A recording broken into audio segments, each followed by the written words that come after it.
With that, I want to call this meeting to order. Welcome to meeting number 118 of the House of Commons Standing Committee on Indigenous and Northern Affairs. I do want to start by acknowledging that we are gathered on the ancestral and unceded territories of the Algonquin and Anishinaabe peoples, and to express gratitude that we're able to do the important work of this committee on lands that they've stewarded since time immemorial. Pursuant to the order of reference of Wednesday, June 5th, 2024, the committee is resuming consideration of Bill C-61, an act respecting water, source water, drinking water, wastewater, and related infrastructure on First Nations lands.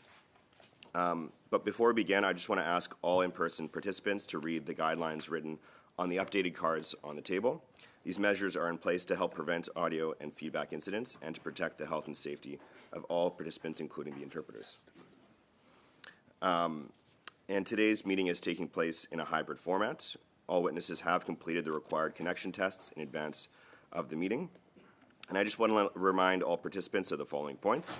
Please wait until I recognize you by name before speaking, and all comments should be addressed through the chair. So members, please raise your hand if you wish to speak, whether participating in person or via Zoom, and the clerk and I will manage the speaking list as best we can.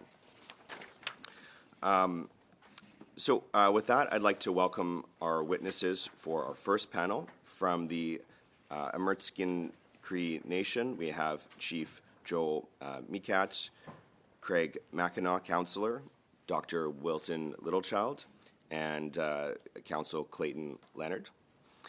And from the Kativik School Board, we have joining by video conference Harriet Keluchak. So before we begin, I understand that the witnesses from Amurtskin Cree Nation have asked for 10 minutes for introductory remarks. The standing orders of this committee, or the typical practice, is that we do 5 minutes, and so in order to have 10 minutes, we will need unanimous consent of members in this committee. So I just want to ensure that we do have unanimous consent to do that before moving forward. Okay. Well, with that, I will turn it over to our the Amurtskin Cree Nation to deliver 10 minutes of opening remarks.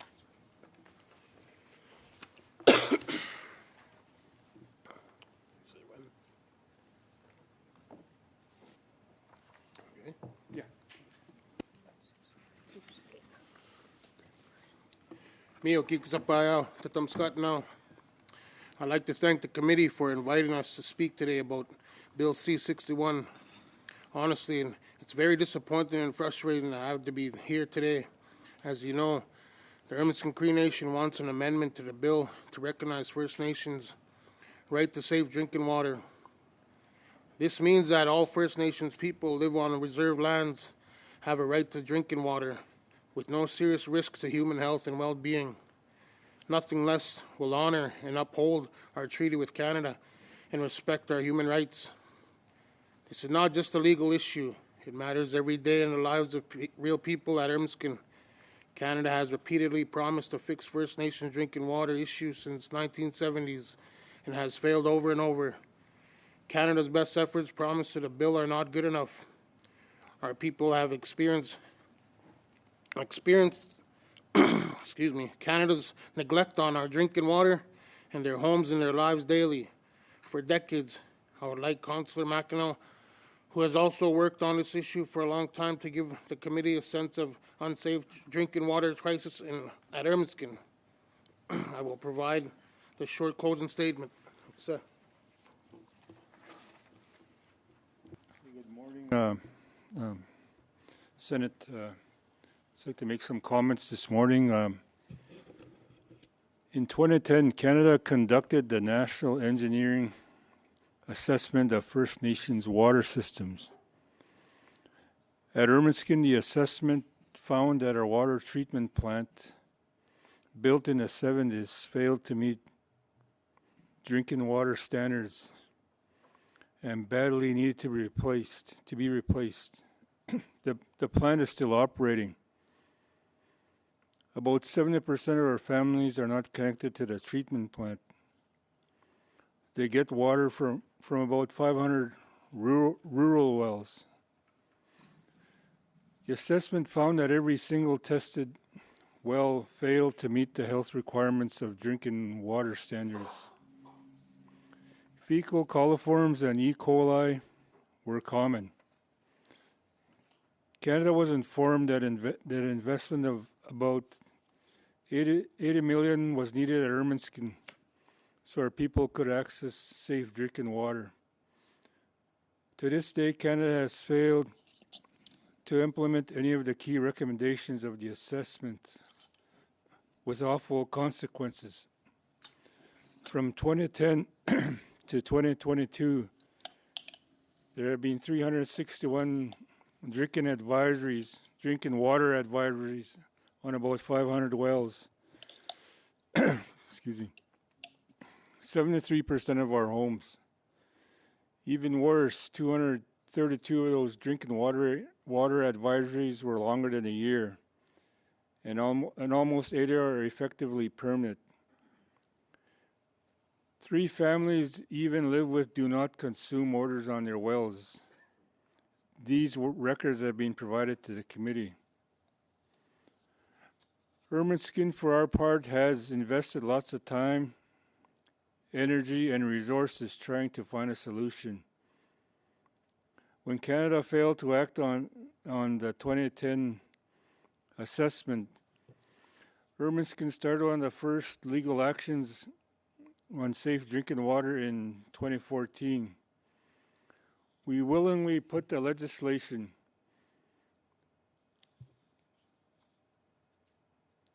in abeyance to work with Canada to find solutions. Canada first tried to push the cheapest short-term solution possible. After 4 years, Canada finally agreed to apply the Canadian Drinking Water Guidelines and study what is actually needed to ensure safe drinking water for our people. The negotiations ended earlier in this year because Canada said the 361 drinking water advisories didn't matter because they are on wells and not our water plant. Canada refuses to fund the solution recommended by qualified engineers that is needed to get safe drinking water to all of the families at Ermineskin, which is certainly treated water piped to all of our homes. 10 years of negotiations ended in February when Canada effectively said, "Too bad." Despite the frustration and complete lack of action by Canada on our drinking water systems, Ermineskin invested heavily in engagement on Bill C-61. We were hopeful that when Canada told us at the first meeting on September 22 that it wanted to develop new legislation to finally address unsafe drinking water at Ermineskin and all First Nations. Canada told us, and I quote from their own document, "We are committed to affirm and recognize the rights of First Nations." Specifically, Canada said it intended to address the non-recognition of First Nations water rights in former legislation. Finally, we thought Canada is ready to do what's needed to do what's right, to recognize that First Nations have a right to safe drinking water. And after all, the bill is about safe drinking water.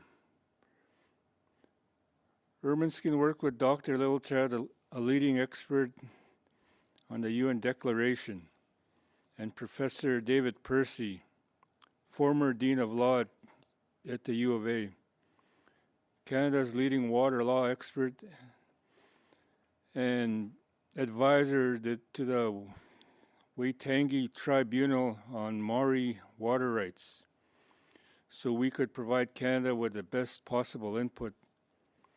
We held 5 all-day council sessions on the bill, met many times with Canada, and provided 6 written submissions on the bill. Although we are pleased that it recognizes that our water is part of our reserve land and that we have a broader right of self-government over our water.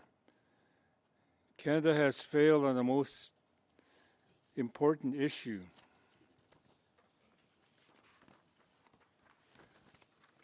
A law meant to ensure that First Nations have access to safe drinking water must recognize our right to safe drinking. Many First Nations, including Ermineskin, have suffered too long from Canada's best efforts. It is absolutely critical that Bill C-61 recognizes that First Nations have a right to safe drinking water. Chief Mycat will provide final comments. I need to be clear and firm on this issue. Canada has violated treaty and the human rights to our families, children, and elders by failing to act on unsafe drinking water crisis at Ermineskin. Our long and patient efforts to work with Canada on solutions, including this bill, have only resulted in more inaction, failure, and half measures. The Ermineskin Cree Nation has had enough. We will carry through our litigation against Canada until First Nations' right to safe drinking water is the law. Every person at Ermineskin can turn on the tap in their home, office, school, and not worry about if the water threatens their health and well-being. Amended in Bill C-61 recognized First Nations' right to safe drinking water is a requirement that is long overdue. This would also be a positive step toward resolving Ermineskin's case against Canada, maybe similar lawsuits like Shamawata and Six Nations. Real reconciliation starts with ending Canada's violation of our treaty and every First Nation's right to safe drinking water. I'm not sure if I'm allowed to ask committee members questions, but I will anyways. Ermineskin and probably all First Nations across want to hear from each of you if you support our right to safe drinking water.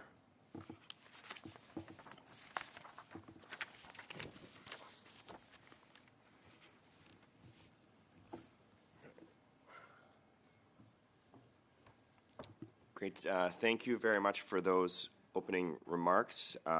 Next on the first panel, we have Ms. Harriet Kalutak joining by video conference. You have 5 minutes for introductory remarks. Thank you. Good morning, everyone. This is my first time being in this kind of panel, so I'll try to be quick and precise. I am from Nunavik, Northern Quebec. I work for a school board, but I've been fighting for the rights of Inuit children and youth to have access to essential services such as water and wastewater. In our region, since we are under Quebec government, many mornings, many days, our students go without water in their homes because some communities do not have enough trucks to bring water or collect wastewater. And it has become critical at some point since the pandemic because Quebec government is neglecting Inuit in Nunavik. We have given up our land, we have given up our water. Hydro-Quebec provides from our land, makes money, multi-million-dollar business, billion-dollar business to the States, to Ontario, to other places. But us that are within the region are not connected to the hydro facilities. Therefore, we depend on diesel to make sure that our communities are functioning, have electricity. And since the pandemic, we have seen that essential services have become more scarce, or sometimes in existence. And last winter, we had to close our schools because of no water or no sewage available to pick up the wastewater. And it affects the children and youth learning. It also affects their health, their cleanliness, and drinking water as well. And I don't know how Inuit can be neglected for so long when children wake up in the morning and their parents and have to go to work, have to go to school without having water in their homes. No flushing toilets, no drinking water, nothing. And it has to be taken seriously because we have been neglected for far too long. Because the people that governs us or that are in administrations never have to live what we live. For them, it's so hard to understand how people on this day and age can live without drinking water or do not have access to water system or sewage system. And this is something that we would like to see, have invested on, because it affects our whole community. When there's blizzard days, it's normal to go without water. So we try to preserve our water, not to use too much water to do laundry or other cleaning things in the house. But we should be able to live like the rest of, I'll use Quebec as an example. Inuit of Nunavik should be able to live like the people of Montreal, having access to water all the time. And governments have made it in such a way that in the land claims agreements, we beg for it. And when it's an essential service, when it's a right. And we need infrastructure to make sure that we have water, drinking water, clean water, 24/7, 365 for the children, the elders, and everyone else in the community to make sure that our communities are functioning properly. And that we have access to healthy water and have proper infrastructure to make sure that our people are served properly. Thank you. Thank you very much to the witness for your opening remarks. With that, we're going to start our first round of questioning. And apologies, I forgot to mention earlier, all questions for the Immersian Cree Nation will be directed through their counsel, Mr. Leonard. But with that, I will turn it over to Mr. Shields and you have 6 minutes for questioning. Thank you, Mr. Chair. Thank you for our witnesses being here today. Very much appreciate it. One of the first things you've talked about is the long history. Could you describe the process of the consultation for the development of C61 with you?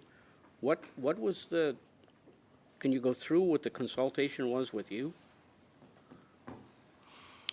I believe, like every First Nation in the country, Ermineskin was contacted in 2022 and offered an initial meeting. At that meeting, it was presented to Ermineskin representatives that Canada wanted to do new legislation on this issue and would be driven by Article 19 of UNDRIP, which requires consent, and that the bill would not only address the clean drinking water issue, but be driven by an intention to recognize First Nation water rights. And there was probably about 4 meetings with Canada, and as Chief Mackinac described, Councillor Mackinac, a lot of internal work at Ermineskin between those meetings too. So it was quite an intensive process over 2 years. So Is that the consultation you believed you should have had? I'm not so interested, not to brush your question aside, to talk about consultation.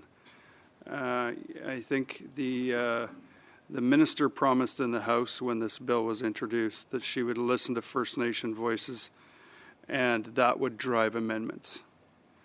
A number of First Nations that I work with, as you know, and probably others in the country, have asked, in a bill about First Nation safe drinking water, where's the right to safe drinking water? And to my knowledge, no one has received a response from the minister's office. And the reason I asked that question, because we have heard they felt there wasn't, the duty to consult hadn't occurred. So that's why I asked that, because we've heard it for other witnesses that we've had here. So I think that's critical to say. If other groups are saying they don't believe they had that consultation process as they sought, you're saying that that's irrelevant. I'm saying that Ermineskin's experience was there was an opportunity for in-depth consultation. The issue is Canada's lack of response to the changes and issues brought up in that consultation. Then that would suggest that that's not consultation, that's just listening but not acting. There were some good last-minute changes made to the draft bill before it was introduced. The bill states that water in, on, and under reserve lands is First Nations water. The recognition of the right of self-government over that water is broad. But, it's a bill about clean drinking water. So those things are nice and great, but where's the right to safe drinking water? Great. You've reactivated the lawsuit. What's the basis of the reactivation of the lawsuit? Well, I think as the drinking water advisory records have been provided to the committee, and as Councillor McEnaugh has pointed out, Ermineskin has lived over the decades with the repeated experience of various governments saying, we're going to fix this. And now, yet again, Canada is promising best efforts in the bill.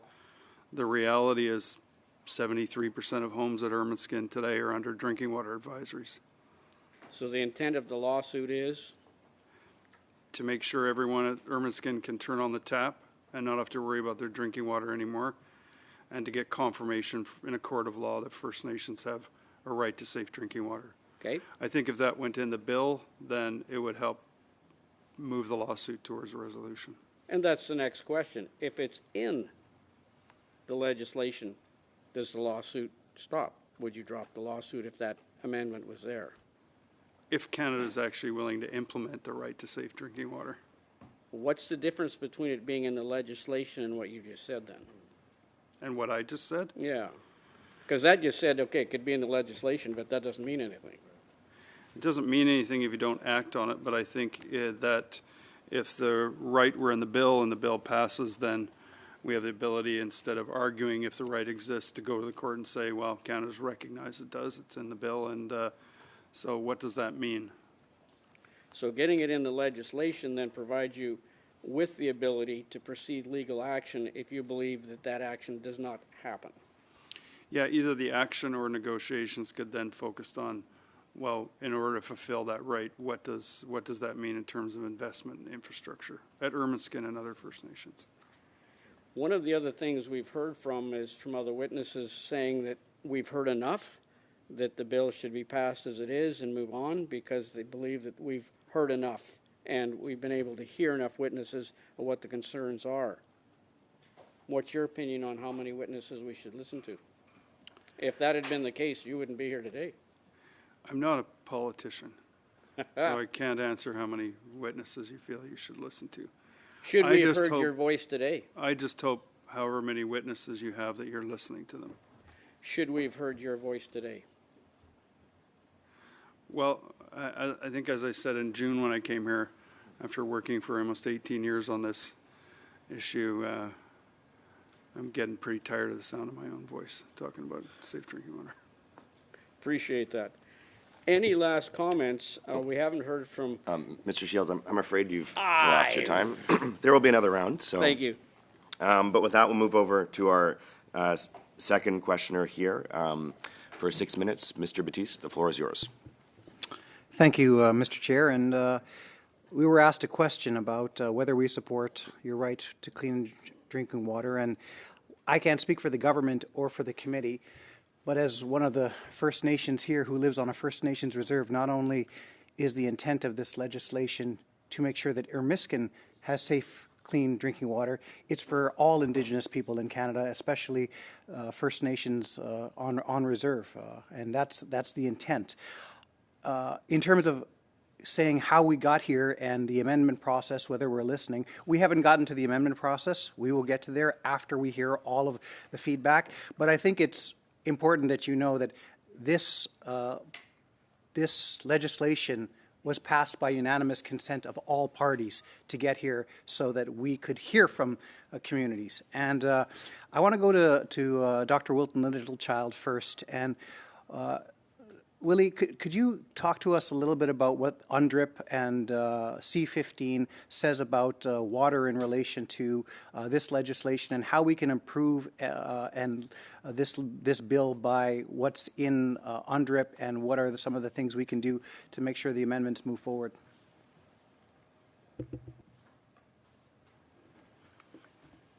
Thank you very much. And first of all, Tatam Skadna Gakyo.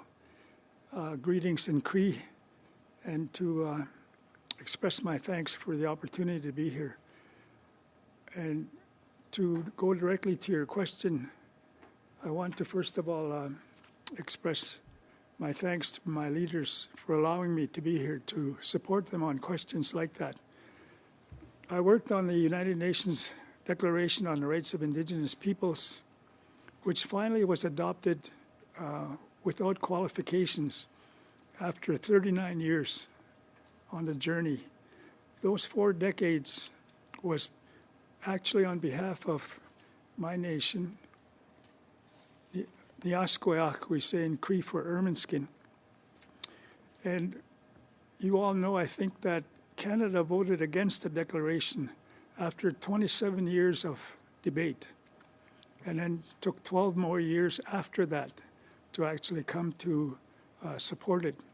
So during that intervening time, of course, I heard many, many states argue against and for the declaration.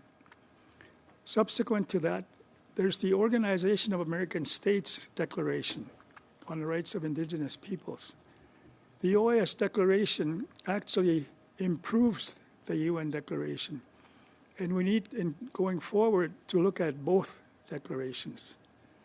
Because to go to Mr. Shields' question as well, I'm really happy that Article 19 is in the bill. In its preamble, Article 19 actually goes beyond consultation.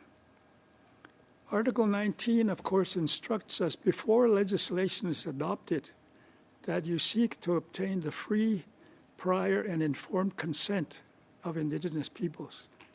So it's beyond consultation. The OAS Declaration supports that, in fact, goes beyond that. For example, in treaty, it requires us to look at, as the Supreme Court of Canada also said, how do Indigenous peoples understand the treaty right to water, for example? How do they express their consent in safeguarding fresh drinking water? How do they then come to engage the spiritual elements of treaty? So those are all now in the OAS Declaration. So we need to answer your question directly. I applaud the members engaged, as I'm going to take a second, please, to applaud you for coming to the permanent forum this year in New York, the whole committee. I was really encouraged by the committee's appearance there because it shows your serious intent to assist us advance towards reconciliation. So the question about the UN Declaration, yes, it's great that Article 19 is there, but there are other subsequent very relevant articles of the UN Declaration which, if incorporated into the bill, would strengthen the bill. Not only strengthen the bill, I think would encourage us to support the bill. Right now, it's short, and I've been critical about that right at the outset, from the perspective of treaty lens and a perspective of the UN Declaration lens. So let's include those articles that'll improve the bill, and then we can get to a point going forward to advance reconciliation. So thank you very much. Little child, and I'm sure that you'll probably send something in that it would give us a little bit of indication of how these amendments could work. In my last question, you mentioned that we were there at the permanent forum. One of the recommendations you made that I followed up on by tabling a motion in here is that we spend one meeting hearing from the permanent forum about what happened and able to ask questions. We didn't reach consensus on how much background information we needed to move forward. I'm wondering if you could submit something to us or just answer a question in terms of looking at the permanent forum and getting a discussion about what was relevant and what we should be hearing in this committee. How much background information do you think that we need? And sorry, Dr. Littlechild, if you could just give a short answer, please. I think that,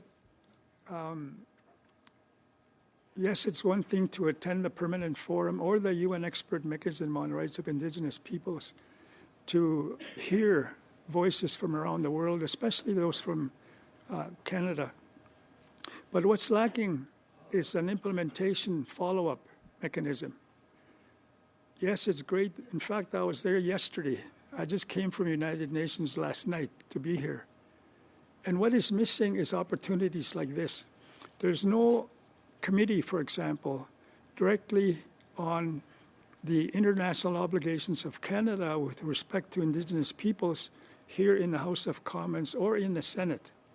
So it'd be very important, I think, to have your committee, for example, have a standing agenda item on follow-up to the UN discussions, follow-up to the UN recommendations, or advice to the Human Rights Council, for example, just last week in Geneva. So I think it's important, if you want to engage the UN Declaration in Bill C-61, those discussions would help us collectively. I think if there was a mechanism like this morning to share information and exchange proposals or ideas to ensure that we're working together going forward, Indigenous, non-Indigenous, as regarding I'm very sorry. treaty relations. Thank you. I'm afraid I'm going to have to step in here. Apologize for that, but there will be another round of questioning with the Liberals. But with that, we're moving on to our third questioner here. Monsieur Lemire, vous avez 6 minutes. Merci, Monsieur le Président. Thank you very much, Mr. Chair. Welcome to our witnesses. I'd like to begin with Ms. Kaluktak. What are the effects on your community not having access to drinking water? What does this mean for your community? What's it like to live with this lack of security in drinking water safety? And I'd especially like to see this from the perspective of the children. For the children, it means that they're not able to wash themselves regularly, brush their teeth. They don't have access to drinking water to clean themselves, to have a clean home. Oftentimes, they go to school without having eaten breakfast.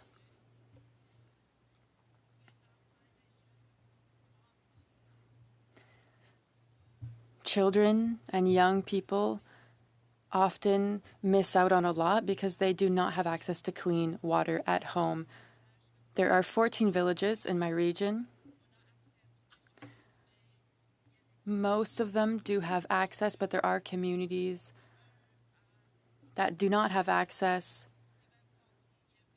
all the time. So last winter, 2 communities did not have access to clean drinking water. And the wastewater truck for 11 to 12 days, so that's too long.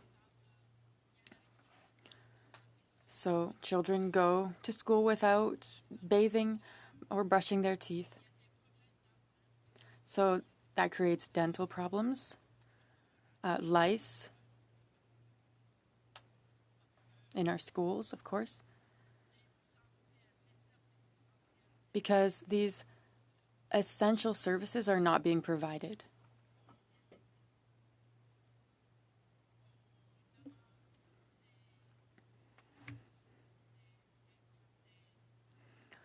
We're asking for help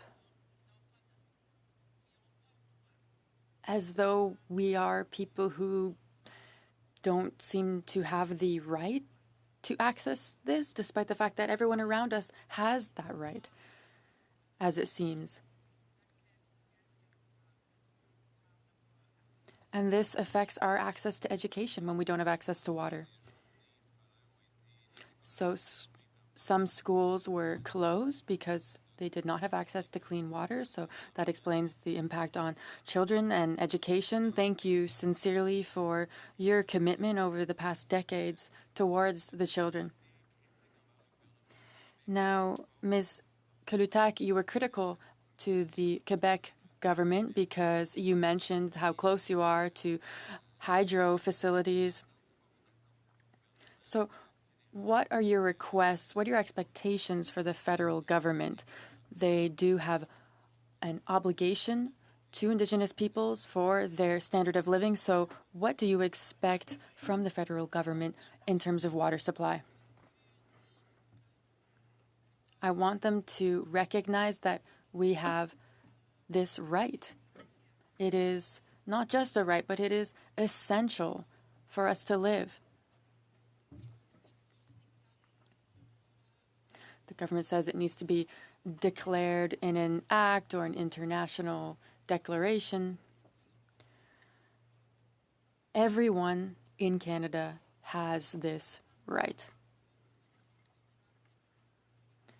What I expect from the federal government is that it stop telling us that this needs to be declared, that we have a right to basic services such as clean drinking water.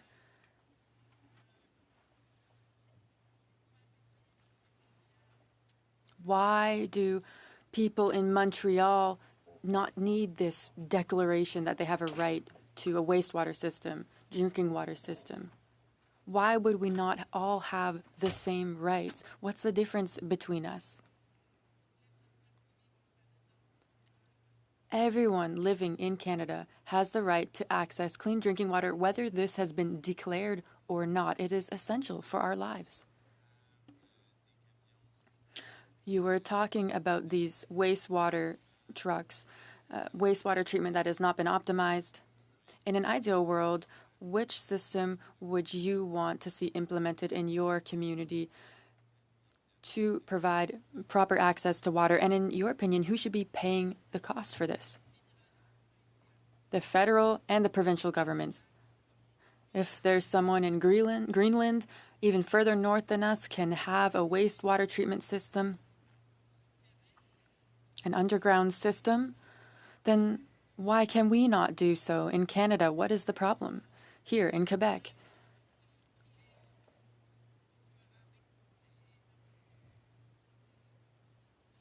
We have a group of a Cree community that does have a system, a water system, but many members of our community do not have this access. 13 communities do not have access.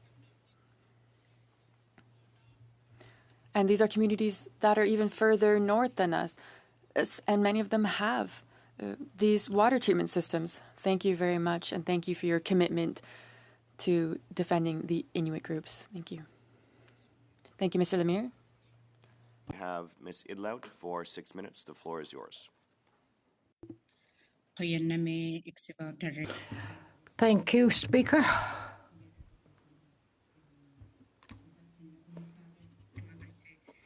I am happy to see you here. It is very important, this safe water. First, I'd like to ask you, and thank you for mentioning Inuit when you asked,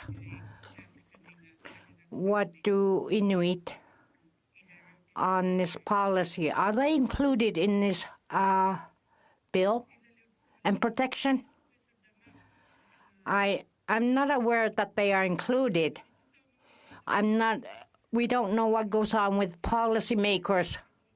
But when they talk about it, about safe water and wastewater and hygiene ideas, we should be immediately involved in the discussions when a problem is identified. But it has to be in the policy that we are immediately involved as equal partners right at the beginning. I need to see a policy that Indigenous people will be immediately involved at the discussion of the issue. Thank you for replying in English. I'm very happy to hear that. I will ask other people. I will ask Clayton. Regarding C-61, when it was introduced, I thank you so heartily because you consulted with us right away and gave us the outline and the problems identified and what needed to be added and what needed to be amended in the policy, because the rights of Indigenous people had to be in conformity with everything. The rights that we have, they were taken from Indigenous people. We knew how to run our own affairs, but that was taken away from us. Now, the C-61 wants to return the rights of the Indigenous people regarding water management.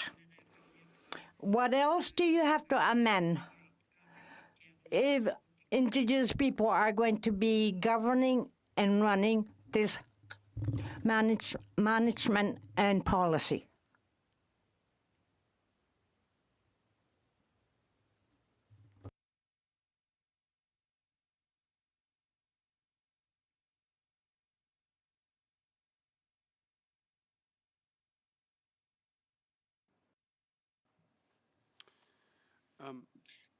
I'm going to surprise the chair and be very brief. We submitted a written submission from Ermineskin and the Blackfoot Nations in June that set out in detail the amendments that we believe are necessary to the bill, including the addition of 4 UN UNDRIP articles. So I can speak to them if the committee wants, but. Okay, I apologize. I don't think my intervention was properly interpreted into English. I was asking about jurisdiction. I had shared that I very much appreciated that when C-61 was first tabled, that you reached out, your office and the First Nations that you work with reached out to us, all MPs, right away, and provided very tangible recommendations, as I understand, to improve not just the bill, but because these improvements will help make the lives of First Nations healthier. So one of the recommendations that was made to us is that there are concerns regarding jurisdiction. And I wonder if you could share with us the importance of jurisdiction, especially knowing that jurisdiction was stolen from First Nations, and C-61 is looking to return that jurisdiction to First Nations, yet this bill doesn't ensure that there's a full implementation of the allowability for actual jurisdiction. If you could speak to that, I would very much appreciate it. So I think Ermineskin has spoken in support of the broad right of recognition of the right of self-government over water on reserve lands. I think one of the more difficult parts of the bill is what is the role of, answering the question, what's the role of First Nation governments in the management of watersheds that they're in, because that involves a number of levels of other provincial, federal, and even sometimes American, U.S. federal and state governments. I don't have a whole suite of amendments on that issue, but I think the section of Ermineskin's submission prepared by Dr. Littlechild highlighted the importance of Article 32.2 of the UN Declaration, which says that states will consult and cooperate in good faith with Indigenous peoples concerned through their own representative institutions in order to obtain free, prior, and informed consent for the approval of any project affecting their lands and territories and resources, particularly in connection with the development or utilization of the exploitation of mineral, water, or other resources. I think that would provide a benchmark in the bill for what does it mean for First Nations to be involved in watershed management and source water protection.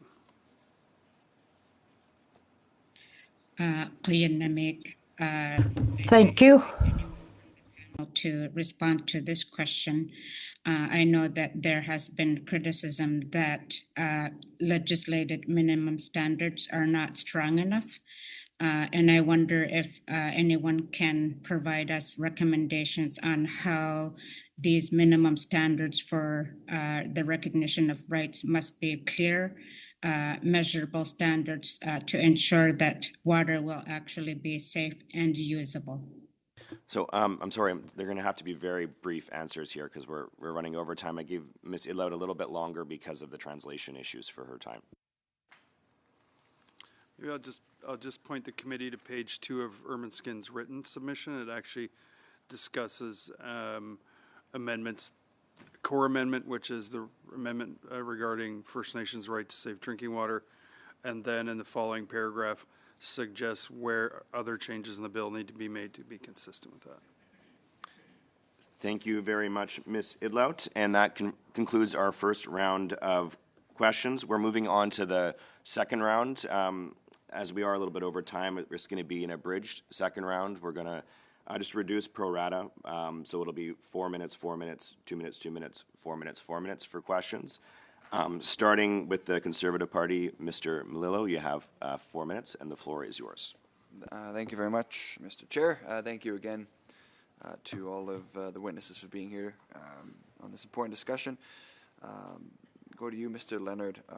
Both yourself and the Chief mentioned the language of best efforts and how vague that is. Throughout the bill, we also see many mentions of the minister having to consult and cooperate. However, the minister does have the power in many cases with this legislation to unilaterally make regulations after consulting and cooperating. Do you have any views on how vague that language is and how it still is giving a lot of control to the minister rather than to the First Nations? My understanding of the bill is that First Nations' ability to pass their own laws regarding water would supersede the regulations passed by the minister. I think the non-derogation clause also supports First Nations' assertion of their right of self-government over water in a way that goes beyond the four corners of the bill as well. Okay. And at least the non-derogation clause would assure that the bill can't be interpreted as to interfere with that. Understood. Do you believe the language of consult and cooperate should be more explicit in the bill to include consent? One of our criticisms is that the preamble mentions Article 19 and then, pardon the pun, but waters it down in the bill. Right. Right, because it's one thing to put something in the preamble, a whole different thing to have it in the legislation. Can you explain that difference just for folks who could be watching? Yeah, I don't think you have to be a lawyer to understand what consent means. No, I'm just sorry. I'm just talking about the difference of having something in the preamble of the text versus in the body of the legislation. The preamble provides guidance and spells out the intention of the Crown, but it doesn't create enforceable law. So, you know, it's one of the core issues we've pointed to is that the UN Resolution 64-292 although it's not actually referenced directly. They reference in the preamble the UN resolution on the right to safe drinking water, and then it's not in the bill. Thank you. I appreciate that. With the limited time left here, I would like to ask you, Mr. Leonard, in your view, within the context of this bill, what is a protection zone? I'm sorry, I couldn't hear the last part. Within the context of this bill, what is a protection zone? What is a protection? Protection zone. A protection zone? I don't know. It seems to be after consultation at the discretion of the minister, and it doesn't seem to have any connection to how effective watershed management protection actually works. Siksika gave a great example when they were here in June.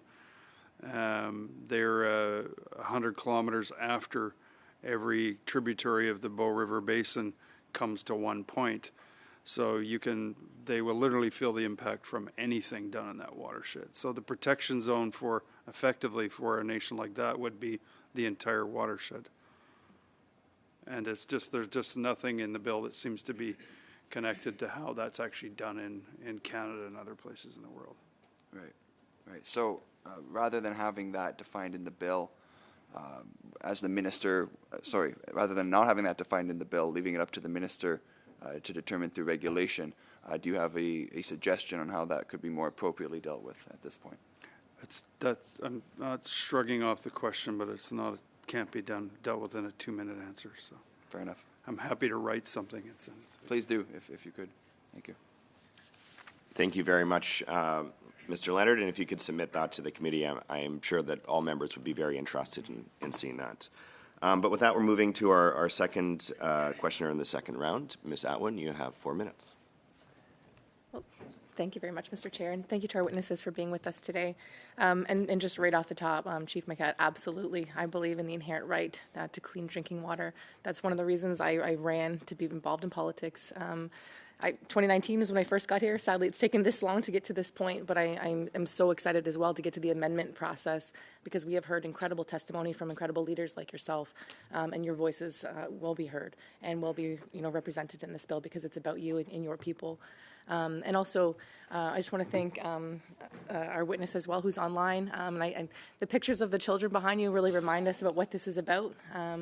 We can't necessarily go back in time for those that have been dealing with this for far too long, but we're going to fix this for the children moving ahead. I wanted to ask through your council today, in a letter sent to our committee, the Alberta Environment Minister, Rebecca Schultz, encouraged us as a committee to consider the roles provinces and territories have as leaders, collaborators, and stewards of water that they own and regulate as it works through its mandate. That's a quote. The letter goes on to say the federal government's role should complement, not conflict with, provincial responsibilities. Bill C-61's provisions on source water generally and source water protection zones must be carefully considered to avoid exceeding the federal power to legislate as well as jurisdictional conflicts. Would you say that Alberta's government, their actions to protect source water are those of leaders, collaborators, and stewards? No. Thank you. She also told us that Alberta has not been meaningfully engaged in the development of Bill C-61. So has Minister Schultz reached out to you to discuss new water legislation either before or after it was introduced? No. Have you seen any interest or involvement from Minister Schultz when it comes to working with First Nation communities? Not personally, no. Have you heard from your local members of Parliament? No. I live in Victoria, though. So. We've also invited Minister Schultz to appear as part of this study, and should she choose to accept our invitation, what should we keep in mind when asking her questions? Well, it's my understanding, and this is consistent with Alberta's formal position on particularly First Nation water rights and First Nations jurisdiction over water, is that if First Nations ever had such rights, they were extinguished. And that the water in, on, and under reserve lands is the property of the government of Alberta, and that the Water Act applies to First Nations. They don't reference any legal foundation for that position. It's my understanding that should the bill pass, Alberta may bring a legal challenge to the recognition of First Nations' right of self-government over water on reserve and ownership of water in, on, and under reserve by First Nations. I just leave the committee with some knowledge that Alberta has entered into agreements with at least 4 nations in the province that contain provisions that prevent the province from raising those issues in a court of law so long as those agreements are valid and still in place.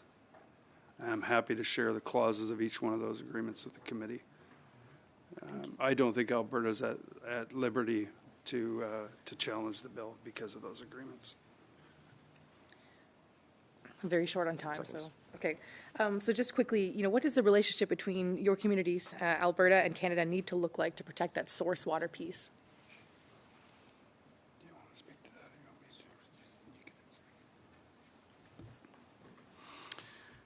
want me to? Alberta's protection of source water is largely done through a voluntary mechanism. There's watershed groups that are funded by the province, and they develop watershed management plans that are more guiding policy than being enforceable under Alberta's Water Act. One of the suggestions we made to Canada during the engagement on this bill is that if there is a major project upstream from a First Nation, that there be something in this bill that couples it with a trigger under the Impact Assessment Agency Act. For example, the Premier of Alberta and the Cabinet there are about to have a decision to make on a brand new dam on the Bow River between Calgary and Cochrane. That impacts the only First Nation downstream at Siksika. I think similar issues would apply to every First Nation if they're making water management decisions or deciding on projects that affect the source water of a First Nation. Then there should be a full federal review involved in the project. Thank you very much, Ms. Atwin. With that, we're moving to our next questioner. Monsieur Lemire, vous avez 2 minutes. Merci, Monsieur. You have 2 minutes, Mr. Lemire. Thank you, Mr. Chair. I'd like to ask my questions to Mr. Léonard. And if anyone else, any chief would like to answer. So we've had the impression from municipalities, lobbies, and the private market that what we can see is that in the text, we don't exclude providing private services on Indigenous land, and I know that you're concerned about this.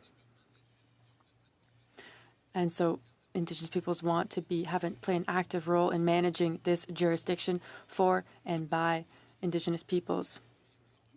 Water treatment is the property of Indigenous peoples, and so this should not be given to private companies.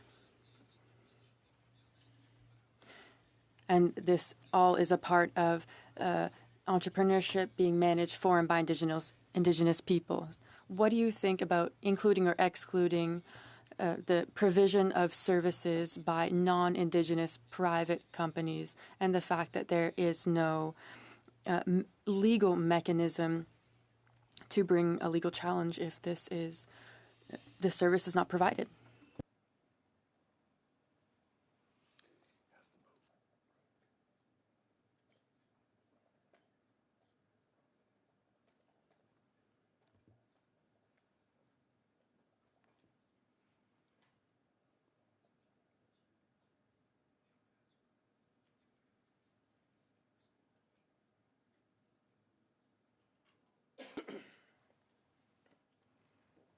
Again, thank you for allowing me to be here and taking the time to meet us. But I know short of time. For one thing, I'm going to be blunt again. I always think of treaty. When Canada first came here, our hearts gave to our visitors to make sure your women, your parents, and yourselves were safe. Water is life. If you can look at anything, meeting my elder here, respectable man, we looked at everything, and everything involves water. Long story short, I think our treaty needs to be respected. to this day, no matter how far we go back. I want what's best for my people, the way I want what's best for your people and yourselves, your families. There shouldn't be nobody left behind when it comes to water. I don't know your big political words, but I know where my heart and my mind is. I don't think anybody in this world should be suffering without water. As you can see, our water's so bad, I'm drinking a lot of your water because I don't have clean water back home. I wish I could have brought water here to show you and say, well, have a drink. Would you bathe in it? Would you put your children in it? Would you put your elders in it? Each and every one of you. I want my people safe just as much as I want each and every one of you safe and your families. I can go off and off. I'm sorry, but I'm not sorry. That's where I stand. I believe that we need to be respected, and not just Ermineskin Cree Nation. And I've, to the rest of the nations, I may not have that right to speak for them, but we are all one. So I say, I think respect needs to be given both ways. We shouldn't have to answer to something and ask for something we shared with. When the visitor first came, we offered our land and our waters. We never surrendered nothing. I'm going to stop there for now. Merci beaucoup, Monsieur Lemire. Thank you very Et au prochain. Next, we have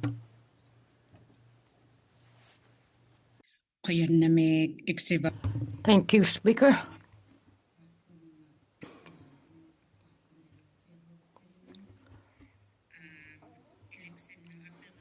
I will ask you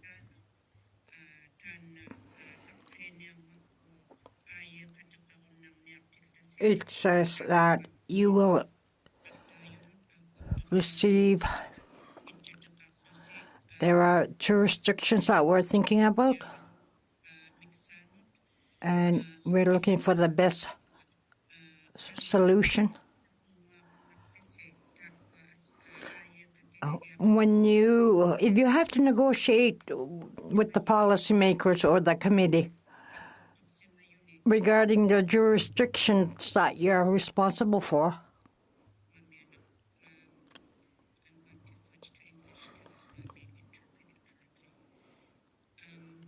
my question is to the chiefs. Bill C-61 will allow you to negotiate with provinces regarding source water. So my question to you is, what do you foresee will be the challenges to negotiate with provinces on source water?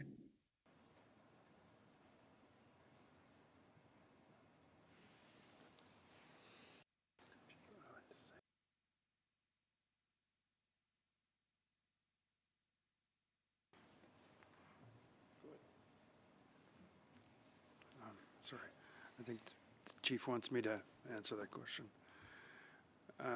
I've already given a sense of the relationship between Alberta and First Nations when it comes to water, so it's not a great starting point. But I don't think it has to be that way, though.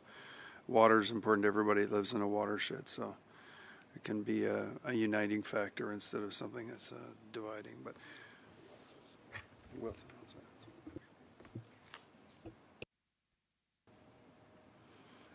Thank you very much. If I may add a little bit onto, actually, maybe 3 questions. By informing you, Ermineskin Cree Nation has its own constitution that predates the Canadian Constitution. So as a government, Ermineskin Cree Nation has jurisdiction over water and over who they choose to work with. To respond to the earlier question about private industry or private corporations and working together with us. That option as to who we choose to work with in terms of water management or any aspect of safe drinking water rests in the Ermineskin Cree Nation. Through our Constitution, we have a Water Act at Ermineskin. So we're exercising jurisdiction over water through our government on a treaty relationship with nation to nation with the Crown. So that hopefully captures where we're coming from in a way that answers several of the questions that have been put forward. Thank you very much, Ms. Idlout. From that, we'll be moving to our second to last round of questioning with the Conservative Party. And Mr. Schmale, you have 4 minutes. Oh, there you go. Thank you very much to our witnesses in this great conversation. Good to see some familiar faces again. I wouldn't mind picking up Chief Mikat, if you could. I know you mentioned a bit of it in your words earlier. Let's talk about the situation you were dealing with, what you're talking about. If you brought some water from your community and put it in front of us, tell us a bit about the challenges and how you got to that point where it's not even acceptable to bathe in the water that comes out of the tap. Well, I'm going to say, there's a number there again, but the way I see it, living there, my reality, I'm going to say it's probably more than 80%. It's very, when I go out to visit, I look at people's water when it comes out of the tap. It has all sorts of colors. Very dark, very dirty.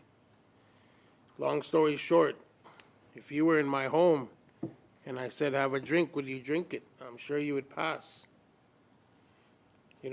For many years, I've heard of discussions that our treaty was disrespected and that saying that one of the discussions that made me upset is saying that Canada and Alberta own the waters. But how could that be? I still don't believe that. Again, as you know, we're working on 70-year-old, what was that? Our plant was made in 70s. Nothing was looked at. Our people are getting very sick, cancers and whatnot, bad skin. The list goes on. My only answer to that is I welcome each and every one of you to come to my home fire and see, and not just ours. You'll see that in many First Nations. So if I could, sir, just because I only have about 2 minutes left. So the treatment plant has been down for how long?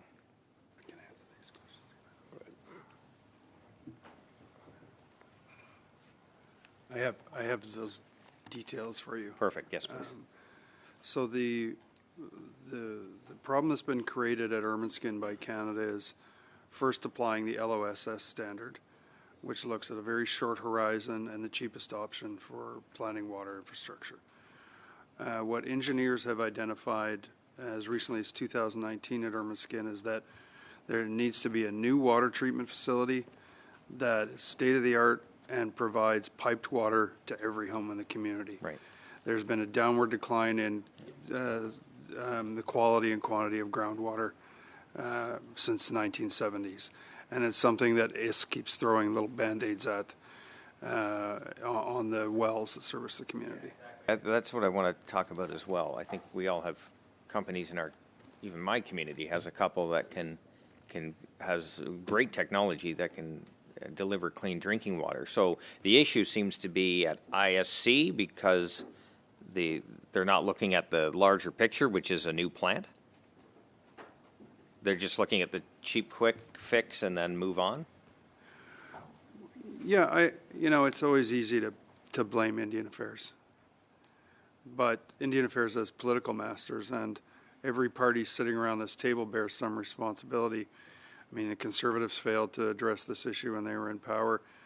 There was a lot of... I'm trying to blame a party. I'm just trying to get to one of the causes of why this continues to happen. Just chronic underfunding and Band-Aid solutions. Most communities, if you look elsewhere in Canada, plan drinking infrastructure on a 30, 40-year planning horizon, and they make investments that are intended to last that long. Under the funding of First Nation water systems, it's been 2 to 5 years, and 80% of some fictional cost instead of doing what's really actually necessary in terms of infrastructure. So, Thank you. Sorry, Mr. Smale, we're over time here, but with that, we'll be moving to our last round of questioning in the first panel. Mr. Hanley, you have 4 minutes for questions. Thank you, and thank you to all the witnesses. And I'm pleased to give my first few questions as a new member of this committee. To your question, Chief, I also agree that access to clean drinking water is a fundamental human right. And I'm actually going to somewhat continue the line of questioning from Mr. Smale, because I'm thinking, Mr. Leonard, of your earlier comments about, it's all about implementation in the end. Like, the commitment is fulfilled when you see implementation. And so if let's say, we look hopefully not too far into the future, you now have a modern, efficient, clean water system that all citizens have access to, just as you were saying, piped water available to all households. What are the enablers that will have enabled you to get there, both at provincial level, but of course our focus is more on federal level? How will the right amendments in this legislation help you to get to where you need? I think the amendment proposed by Ermineskin, which recognizes a right to safe drinking water, we've also tied to changes to other parts of the bill, and it would inform in a much more meaningful way, what does Canada's best efforts mean? Canada's best efforts means every person in the community has a right to turn on the tap and not have a risk to their human health or well-being. So that's what best efforts means. It doesn't mean the last 30 years of good enough. When it comes to we know that operation and maintenance of these systems can be difficult, and I think that's where there has been failure. Either the systems haven't been robust enough, or sometimes the systems have been so complicated that there's a lack of capacity to actually maintain. In at least in my experience and what I've heard about models.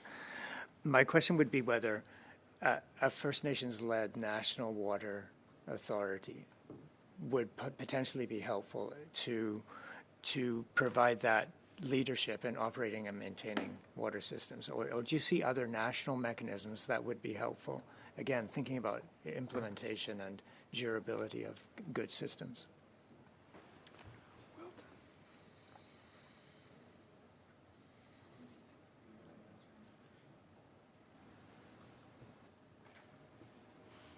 If this answers your question, there is a proposed commission, a national commission, that would do, I think, what you're getting at.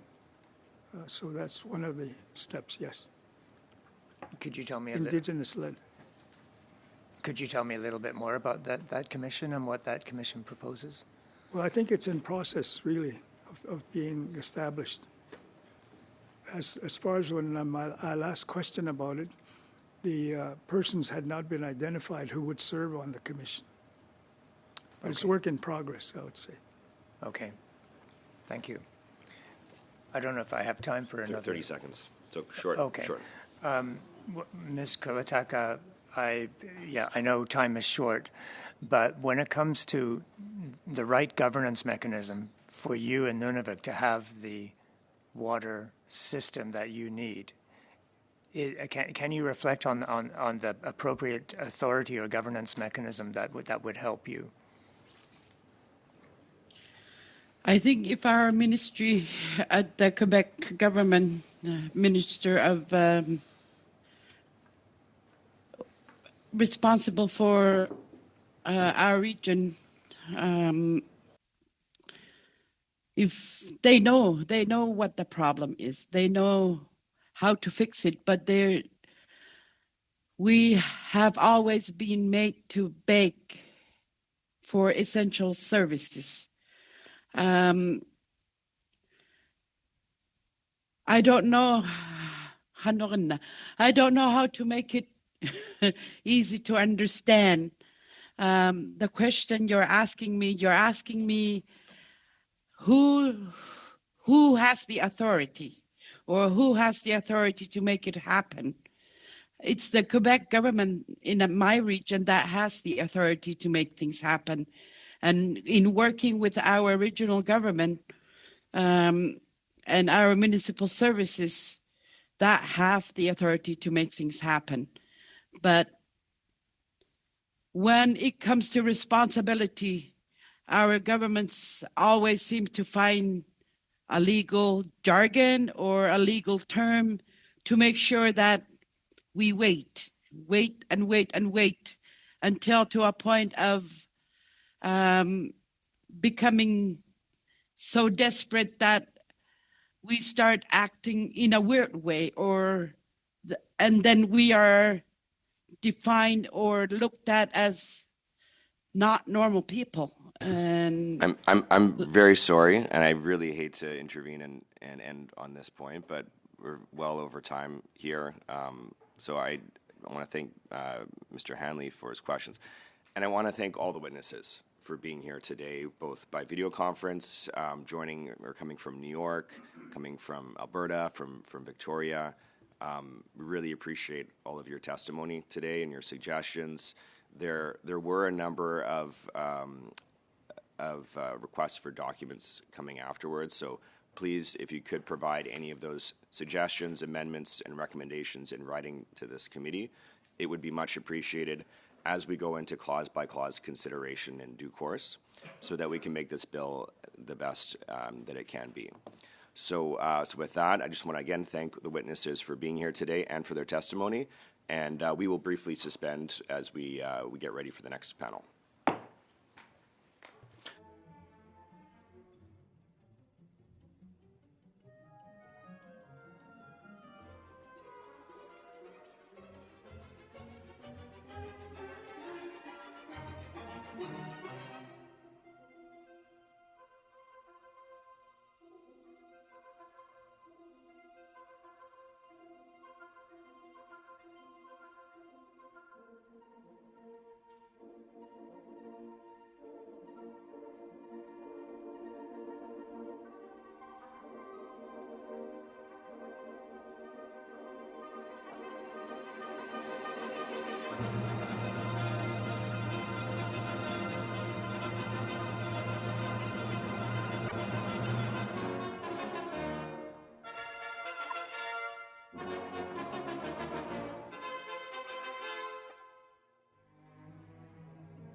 Panel.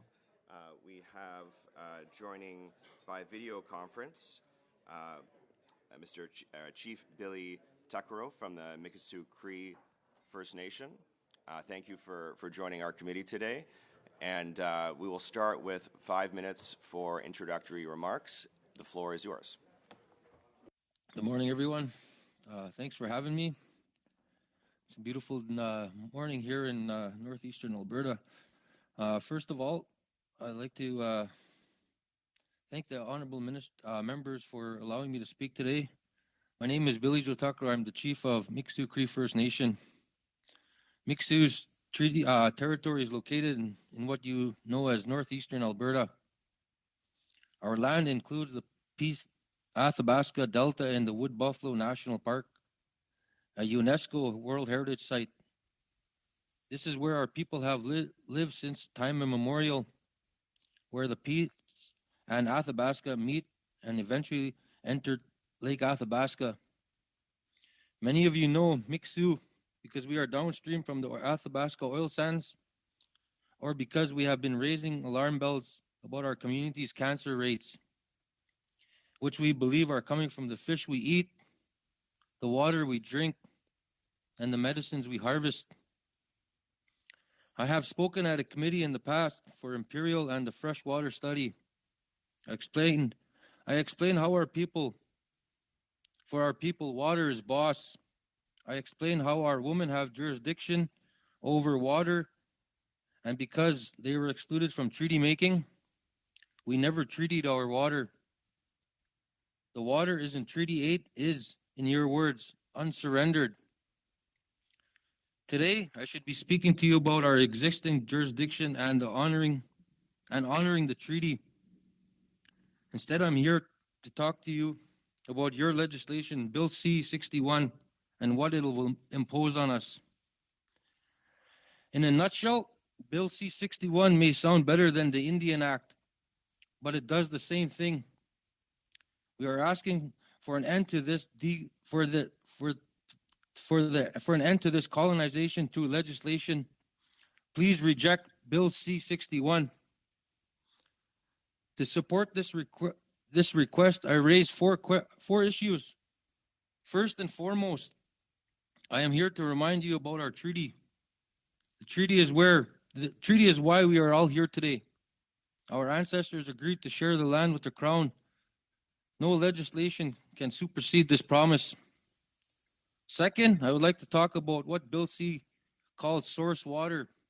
It is absurd to think that a federal regulation can displace the province's full control over our water. For example, in the granting of water licenses to withdraw and release industrial wastewater. Why is the province in the driver's seat? Nowhere in Canada's consultation does it say the province has all jurisdiction over water. I am told that Alberta's jurisdiction has evolved from powers over property rights and local works. Meanwhile, the Constitution says that the federal government has jurisdiction over fisheries and navigable waters. Yet, Canada has failed us by surrendering regulatory control over source water to Alberta. By looking at the oil sands, I can explain this problem. The tailings ponds are the largest industrial waste site in the world. And we have learned from operators' reports submitted to the Alberta Energy Regulator. The tailings toxins are seeping into the Muskeg, groundwater rivers, including the Athabasca River, where our drinking water comes from. Canada and Alberta know about this. The tailings contain at least 1.4 trillion liters of toxic fluid. Alberta and Canada intend to treat and release much of this tailings into the Athabasca River, which is totally uncalled for.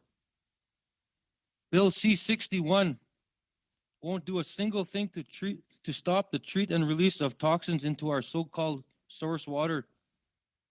So again, let's go back to treaty. The Natural Resource Transfers Act and the Constitution. None of that gave Canada, Alberta jurisdiction to do what they are doing with our water. Third, where's the human right to water? The UN Special Rapporteur on the human right to water called on Canada in April to constitutionally recognize this internationally protected right. So let's do that instead of Bill C-61. And I might also add, where I live in Fort Chippewa now, it's now $30 for a flat of water. And I was just recently down south, and I purchased a bottle of water, a flat of water, for $4.99. Fourth, what about our laws? Bill C-61 claims to recognize our self-government. This bill does no such thing. If we decide to pass a law under Bill C-61, the minister's regulations will become our law on reserve. This is one reason we say Bill C-61 is like the Indian Act. It imposes federal law on us, disguised as a promise of self-government. We will not let this happen again. Thank you. Thank you very much, Chief Tuccaro. We will begin with the one and only round of questioning, starting with the Conservative Party for 6 minutes. And I believe it's Mr. Shields. I'll turn the floor over to you. Thank you, Mr. Chair. Thank you for being here today. Really appreciate hearing from you and being part of this discussion about Bill C-61. One of the things that you've submitted, and I've seen a letter back in June, where you took note of Minister Haidu's statements in December introducing a bill whereby you wrongly used your nation experience without consent or having consulted our nation throughout our authorized representatives on this legislation. I think that's something I've asked about before, consultation. You're even objecting to your name being used by the minister because you didn't feel that she had the right to use it, had no consent. Is this some of the anger that I'm obviously seeing what you believe about this legislation? How have you been misrepresented in this process?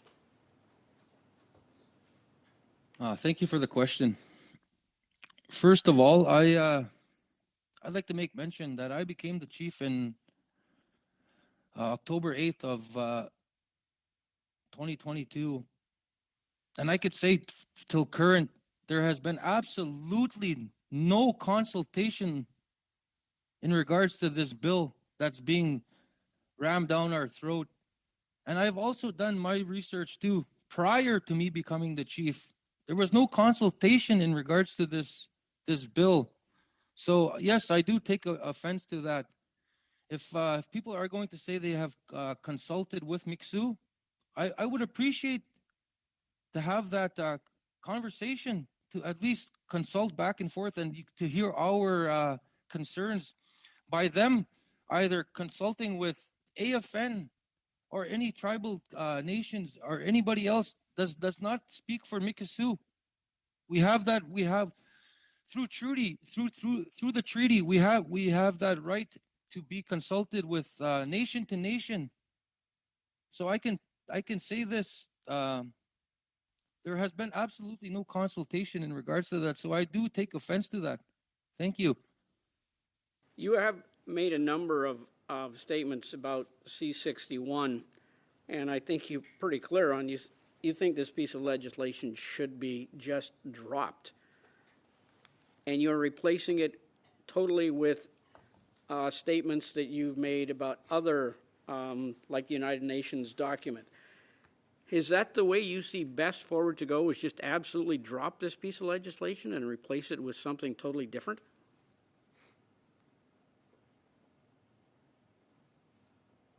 Yeah, yes, I do, because people have to understand where we're situated in northeastern Alberta.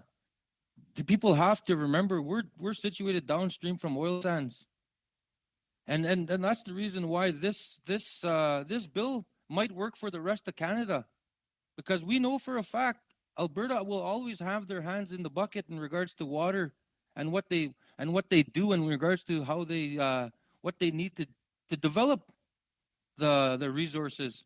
So that's the reason why I'm saying that we are in total opposition of this bill, because we know for a fact, and I know I'm going to be questioned about amendments eventually about this, what amendments would work. Absolutely none, because we know for a fact once we give an inch, they take the whole land.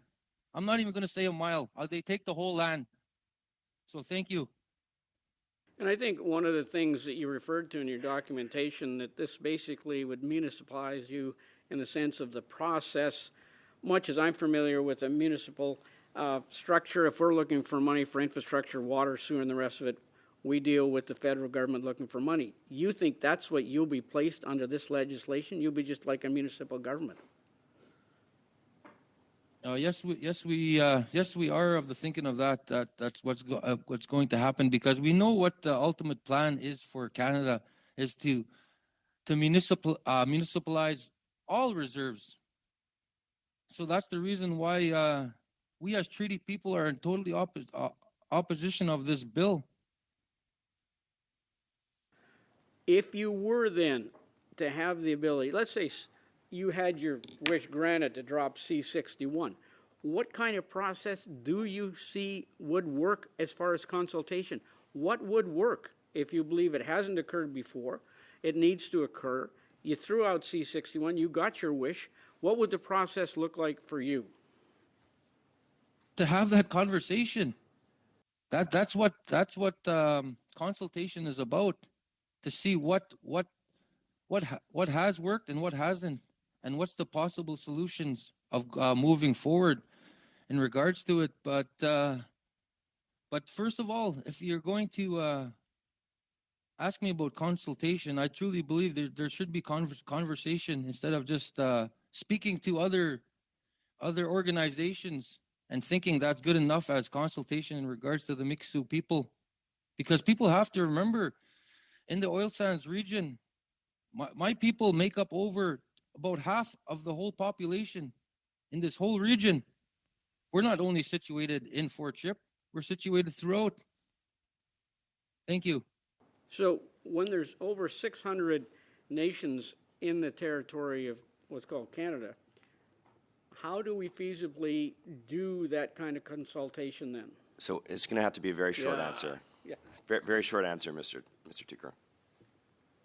Is to speak with every nation individually. I mean, don't go to any organization and figure that's your guys' answer of getting what you need to get your approval. Thank you. Thank you very much, Mr. Shields. Moving to our next questioner, we have Mr. McLeod for 6 minutes. Thank you, Mr. Chair, and thank you to the Chief for joining us. I live in the community of Fort Providence in the Northwest Territories. We're the first community on the Mackenzie River, and we share a lot of your concerns. And for years, we were very worried about water quality because every project in Alberta and BC affects us. We're downstream, just like, as you are. You know, every farm that dumps into the river or takes water from the rivers, every sawmill. I mean, the oil sands is something you mentioned. They concern us also. You know, spills are happening. We're not being informed. So we have voiced concern for years and years, but now we're also concerned about quantity of water. The Site C dam has come on stream. It's holding back water and will be holding back water for the next 4 months. And this is on top of the drought conditions that we're experiencing in the Northwest Territories, in BC, in Alberta. And, you know, even though everybody's telling us it's not going to impact you, you can come to my community and you can see all the rocks sticking out of the Mackenzie River, one of our biggest rivers in the country, and waterfalls that are going dry. They're just trickling now. There's no more majestic falls that in around my community. So all these things are happening, and nobody's talking to us in the Northwest Territories. The Indigenous governments have been saying for years they have no avenue for a voice. So I wanted to know, because what you're saying is the system's not working as it's designed now, and the leaders in my communities are also saying the same thing. I wanted to know how closely you work with communities further downstream in the Northwest Territories.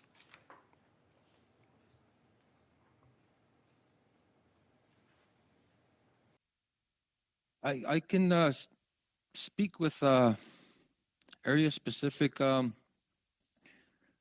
We do share the same concerns as you guys all the way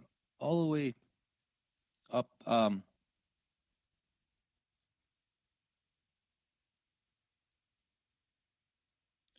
I'll just give you a little bit of history first in regards to like the last few years here. In 2020, when the water levels came up, we were able to access all our traditional territories.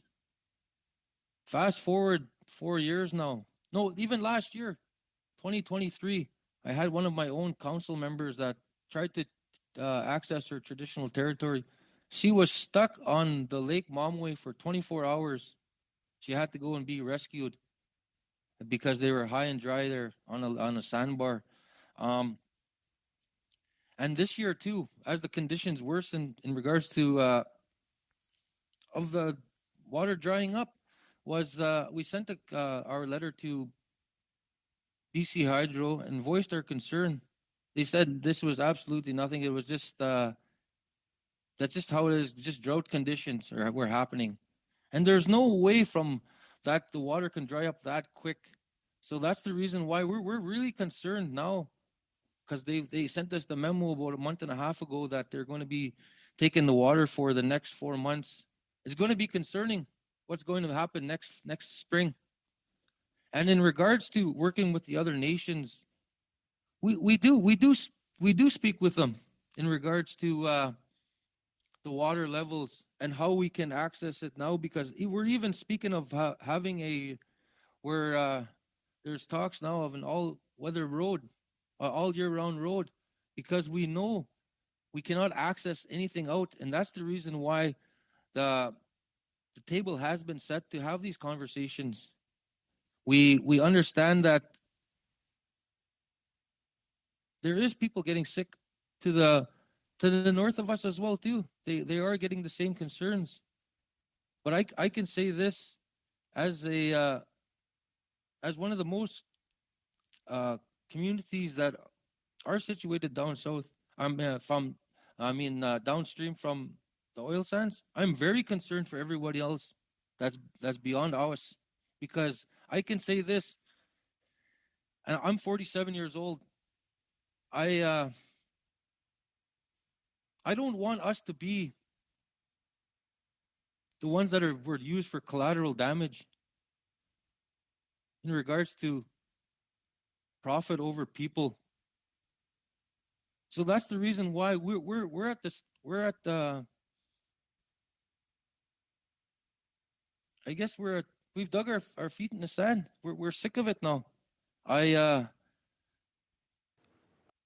Interrupt you because I wanted to ask one more question, because what you're saying is the system's not working. The leaders in my communities are saying the system's not working.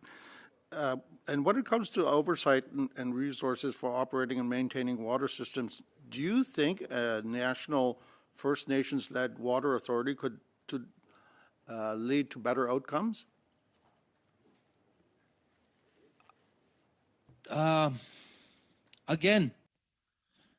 Once again, if we do that, then we're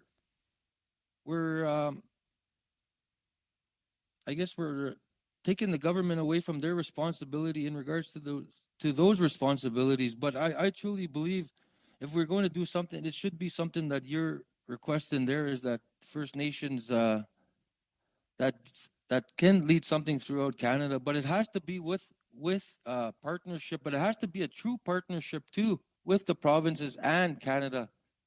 But it can't be just them giving us the funding, whatever, and then push us aside and that's it.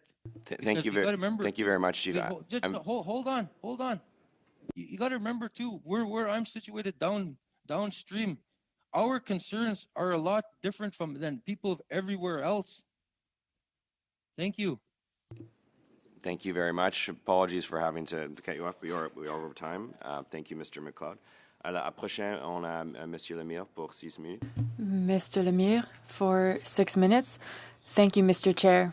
Thank you, Chief, for being here and for raising awareness on the impacts that this has where you are. I noticed in your opening remarks how close you are to the oil sands and the impact that this has on national resources, but protecting water seems to be a very important element in rejecting the bill that we're talking about. But as parliamentarians, we have to suggest means of improving it. So there's a section that talks about protecting source water. So source water adjacent to your territory and ancestral land. I think that we have to ensure that First Nations are able to protect this source water. And I think that we could strengthen some sections of the bill. What do you think of the fact that the idea that we should add a protection coming from First Nations and enforcing better coordination so that there is more accountability on companies in the oil sands if they're polluting a resource to the extent that it's no longer able to be used? Should they be held accountable as polluters? What do you think about that?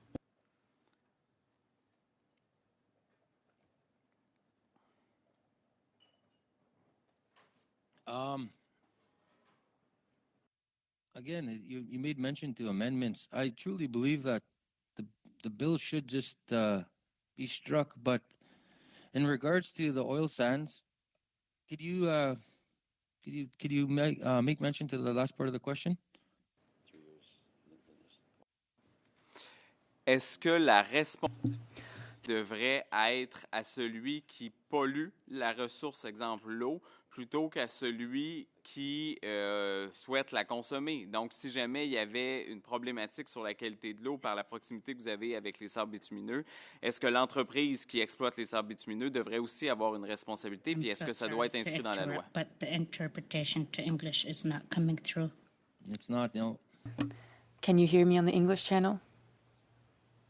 Testing the English channel. Is it coming through?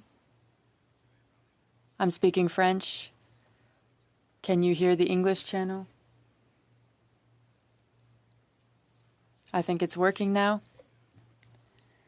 So you can continue. The floor is yours. Thank you. So, Chief Tucaro, you live close to the oil sands, and this can have an impact on the water quality. So this can lead to the water being polluted. If this is the case, should the company, the oil sands company, have to pay the price? Should they have legal responsibility for having polluted that water? And should that be integrated into the bill, this responsibility on the company?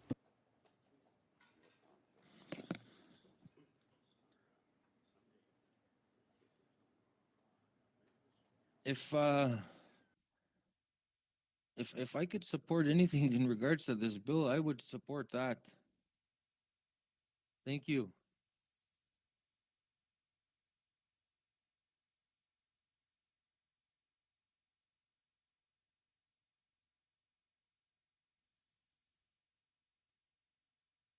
Inaudible microphone.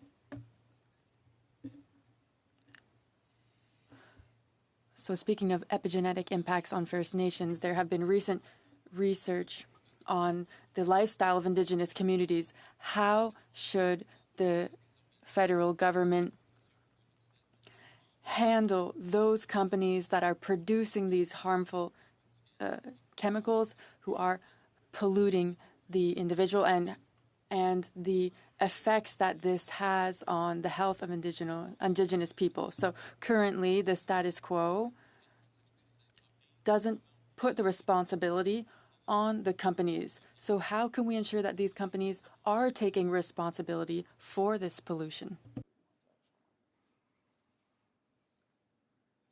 By implementing what you just asked me earlier, by being held accountable. I truly believe that if people are responsible for causing these high rates of cancer in my community, especially the rarest forms of cancer, they say in some of the cancers that are found in my community here, that like the rare bile duct cancer, that there's the chances of getting it are 1 in 100,000 people, and there in my community here, there's probably not even 1,000 people, and we've had, I would say, about 10 cases of this rare form of cancer already too. So, people can't just say it's just not coincident. That's just, it just happens. It's there's something here. I know that. Like I said, I'm 47 years old. I lived off the land when I was younger. You were able to drink water from anywhere you were on a canoe or a boat or anything, and dip your cup into the water and drink it. Nowadays, you go onto the land, you take more water than you do gas. So that tells you something. And then not only that too, Health Canada had made reference to the eating of the fish, that to limit your diet to once a month, and then if the ladies were pregnant, to not even eat it at all. So I mean, those are red flags. Thank you. Dernier petit volet que j'aimerais aborder avec vous, la commission sur l'eau. Est-ce que vous pensez? So, on the Water Commission, they're talking about creating a commission to talk about water issues related to Bill 61. Do you think that First Nations should be an integral part in participating in this committee, representing First Nations opinions, sitting around the table with them. What's your opinion on this?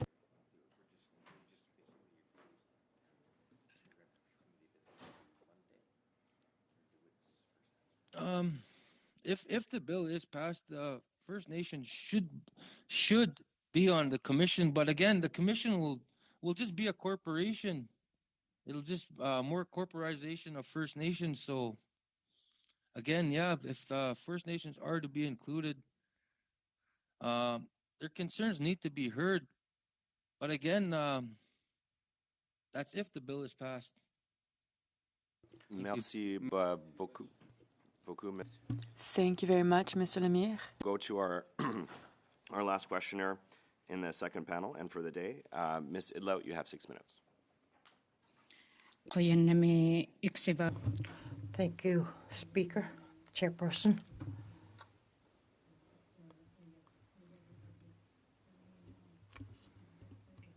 I thank you for explaining a lot of the things that we had questions about.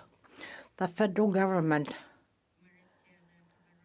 had policies, plus the treaty that they had agreed to. They should have honored those and followed them. If you want to say something to the federal government, I already understand you do not want to see C-61 passed. I want to hear from you anytime. As an Indigenous person, you have a voice that is very important. I would like you to make your final statements so that we can fully understand your concerns, and it will help us also to understand it better.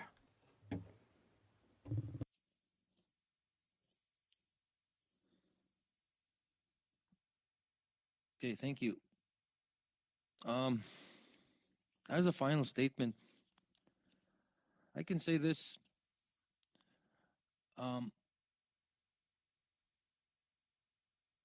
People need to really take a good hard look if they are going to pass this bill and really look at the situation where we are in regards to the other First Nations across Canada. We're situated downstream from the oil sands.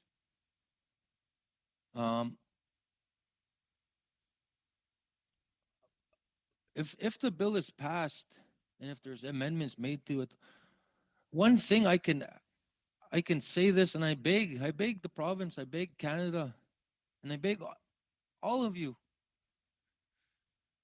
to please bring down the thresholds in regards to the different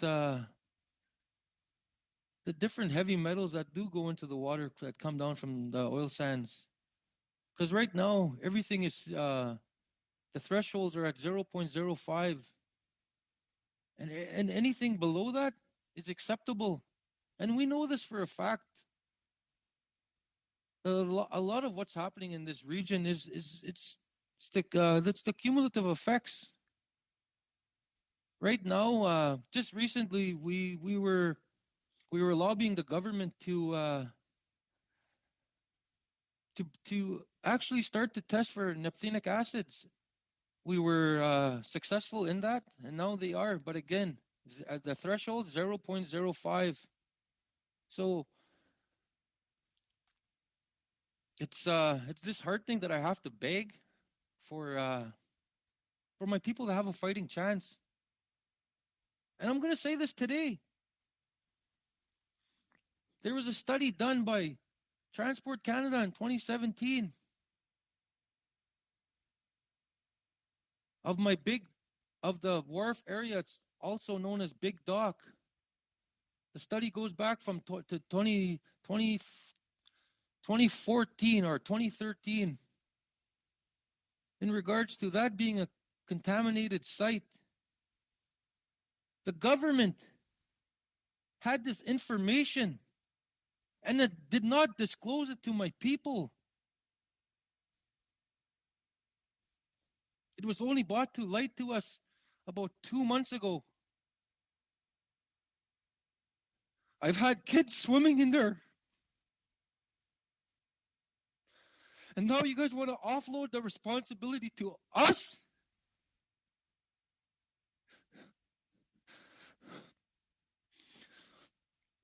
A lot of my people live in that area.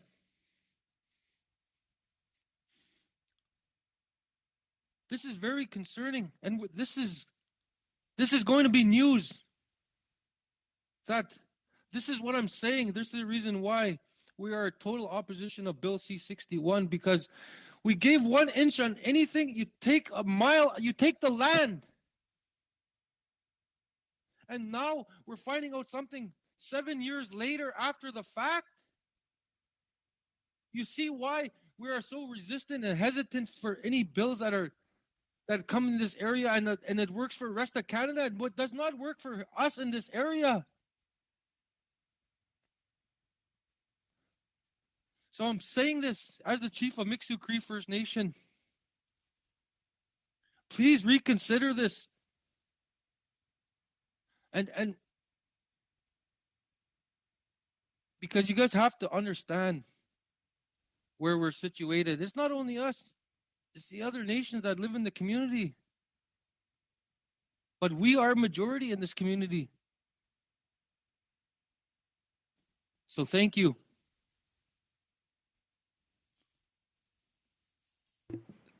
Thank you very much, Ms. Idlout.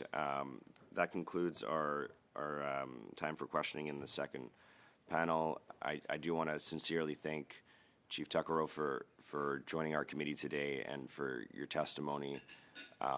This will be invaluable in the work that this committee is doing as part of the study of this legislation, and really appreciate you taking the time to share everything with us today.